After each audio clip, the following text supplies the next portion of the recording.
అందరికీ నమస్కారం అండి. ఎలా ఉన్నారు? బాగున్నారా? నేను కూడా చాలా బాగున్నాను. ముందుగా అందరికీ కార్తీక మాసం శుభాకాంక్షలు. మనకు కార్తీక మాసం చివరి వారం రేపు. ఈ కార్తీక మాసంలో చివరి సోమవారం రోజు ఏం చేయాలి? అప్పుల బాధ తీరాలంటే ఏం చేయాలి? కుటుంబ గొడవలు, కలహాలు, మనసు ప్రశాంతంగా ఉండాలంటే ఏం చేయాలి? చింటి పొట్టి గొడవలు రాకుండా ఇంట్లో లక్ష్మీదేవి స్థిరంగా ఉండాలంటే ఏ దీపం వెలిగించాలి? అసలు ఏ పూజ చేస్తే మనకు కలిసి వస్తుంది అనేది మొత్తం ఈ వీడియోలో చూద్దాము. కాకపోతే ముందుగా చిన్న రిక్వెస్ట్ అండి, మంచిగా ఎవరైనా ఫస్ట్ టైం చూస్తుంటే సబ్స్క్రైబ్ చేసుకోండి, వీడియోకి ఒక లైక్ కూడా ఇచ్చేసేయండి.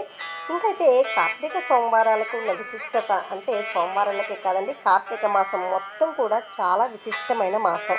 ఎందుకంటే ఈ కార్తీక మాసంలో శివకేశవుని ఆరాధిస్తూ మహాలక్ష్మి అనుగ్రహం పొందడానికి మనకు సులువైన మార్గం కార్తీక మాసం. ఈ కార్తీక మాసంలో దీపాలకి చాలా ప్రాముఖ్యత ఉంటుంది. ఈ కార్తీక మాసంలో వెలిగించే ఒక్క దీపానికి 100 దీపాలతో సమానంగా ఈ కార్తీక మాసంలో దీపాలను వెలిగిస్తుంటారు.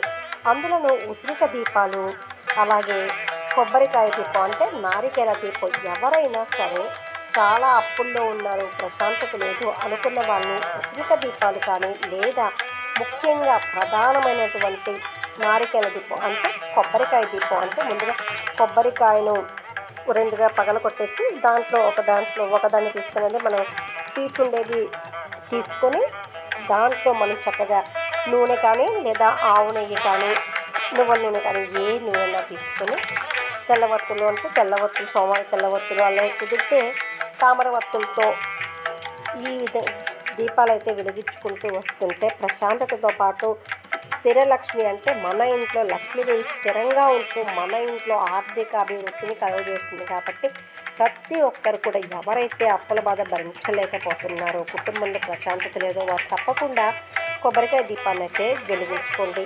అంతేకాకుండా ఇప్పటి వరకు 365 ఒత్తులు వెలిగించని వాళ్ళు ఈరోజు అంటే కార్తీక మాసం సోమవారం చివరి సోమవారం కాబట్టి ఆ పరమేశ్వరుని అనుగ్రహం దయ కలగాలంటే తప్పకుండా 365 ఒత్తులు వెలిగించండి. ఇంకా ఈ మాసంలో చేసే దానాలకు కూడా ఒక్క దానానికి 100 రెట్లు ప్రతిఫలం కలుగుతుంది. కాబట్టి దానాలకి, పూజలకి ప్రతి ఒక్క దానికి కూడా మనకు కలిసి వచ్చే కాలం కార్తీక మాసం. ఈ మాసంలో చేసేటువంటి ప్రతి పూజ కూడా చాలా పవిత్రమైనది కాబట్టి ప్రతి ఒక్కరు కూడా ఉపవాస దీక్ష చేస్తూ, అలాగే ప్రతి ఇంటి ముందు ప్రతి నిత్యం కూడా దీపాలు అయితే వెలిగిస్తూ ఉండండి. ఇప్పటివరకు వెలిగించకపోయినట్లయితే కూడా కనీసం రేపన్నా కూడా అంటే కార్తీక సోమవారం చివరి సోమవారం ఈ విధంగా పూజలు చేస్తూ వస్తుంటే మీ ఇంట్లో ఉన్న జ్యేష్ఠలక్ష్మి దూరమయ్యి ఆ మహాలక్ష్మి అంటే లక్ష్మీదేవి అడుగుపెట్టింది. కాబట్టి ప్రతి ఒక్కరూ ఆచరించి చూడండి. అలాగే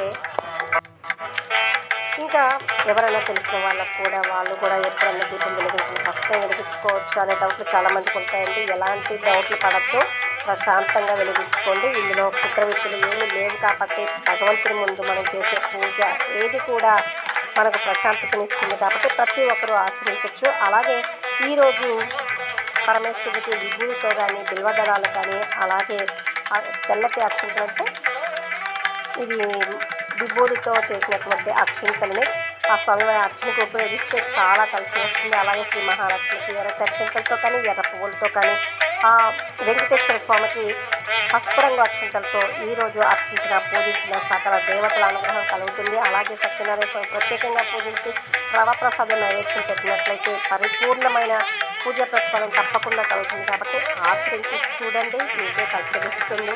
ఒకసారి ఏదన్నా చేస్తేనే తెలుస్తుంది కాబట్టి ఆచరించి చూడండి. దీంట్లో పోయేది ఏమీ లేదు కాబట్టి ఒక దీపం ఎక్స్ట్రా పెడతాము, అది కూడా ప్రశాంతంగా ఉంటుంది. మహా అయితే కొబ్బరిగా ఒక 30 రూపీస్ 25 రూపీస్కి వస్తుంది కాబట్టి లక్షణంగా కొబ్బరికాయ కొనుక్కొని ఈ పూజ అయితే చేసుకొని చూడండి. చక్కని ప్రతిఫలం కలుగుతుంది. ఈ వీడియో మీకు నచ్చింది, యూజ్ అవుతుంది అనుకుంటే మా వీడియోకి ఒక లైక్ చేయండి. అలాగే సబ్స్క్రైబ్ చేసుకోవడం మాత్రం మర్చిపోకండి. ప్లీజ్ సబ్స్క్రైబ్ చేసుకొని సపోర్ట్ చేయండి. నెక్స్ట్ మార్గశిర మాసం అలాగే పోలిపాడ్యమి గురించి నెక్స్ట్ వీడియోలో తప్పకుండా